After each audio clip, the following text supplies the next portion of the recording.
Naglabas ng desisyon ang Regional Trial Court sa Lapu-Lapu City, Cebu na nagpapahintulot kay Sarah Diskaya na makapagpiyansa ng 1 milyong piso sa kasong malversation of public funds at paglabag sa anti-graft law kaugnay ng umano'y ghost project sa Davao Occidental.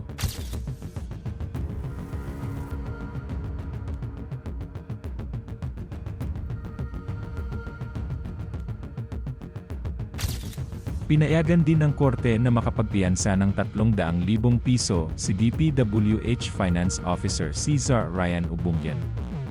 Ayon sa korte, hindi pa sapat ang ebidensyang iniharap ng prosekusyon upang mapatunayan na dapat silang manatili sa kulungan habang nagpapatuloy ang paglilitis.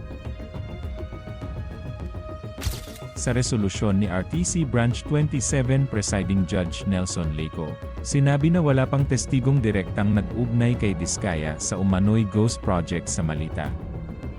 Dagdag pa ng hukom, hindi pa rin napatunayan ng prosekusyon na si Diskaya ang nagpalsipika ng mga dokumento o nakipagsabuatan sa iba pang akusado. Isinaalang-alang din ng korte ang testimonya ng dating empleyado ng St. Timothy Construction na nagsabing wala siyang personal na kaalaman sa sinasabing partisipasyon ni Diskaya sa proyekto.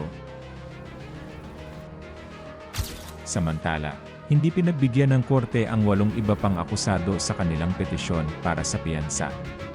Kabilang dito ang ilang opisyal ng DPWH at si Maria Roma Rimando ng St. Timothy Construction. Ayon sa korte, matibay ang ebidensyang nagpapakitang sila ang lumagda sa mga umano'y peking sertipikasyon at iba pang dokumento. Sa kaso naman ni Ubungen, sinabi ng korte na ang pangunahing batayan laban sa kanya ay ang kanyang mga lagda sa disbursement vouchers, kaya iba ang naging pagtingin dito. Nilinaw rin ng korte na ang pagpayag kay Diskaya na makapagpiyansa ay hindi nangangahulugang wala na siyang pananagutan sa kaso. Ang piyansa ay karapatan lamang ng isang akusado na makalaya pansamantala habang dinidinig pa ang kaso. Gayon din, ang pagtanggi sa piyansa ng ibang akusado ay hindi rin nangangahulugang otomatiko silang mapapatunayang nagkasala.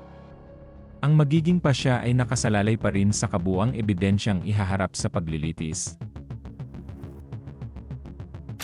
Habang nagpapatuloy ang kasong ito, nahaharap pa rin sina Sarah Diskaya at ang kanyang asawang si Pacifico o Curly Diskaya sa hiwalay na kasong walang piyansa sa Bulacan, kaugnay ng umano'y 53.9 milyong ghost project sa Kalumpit. Tumanggi namang magbigay ng pahayag ang abogado ni Diskaya.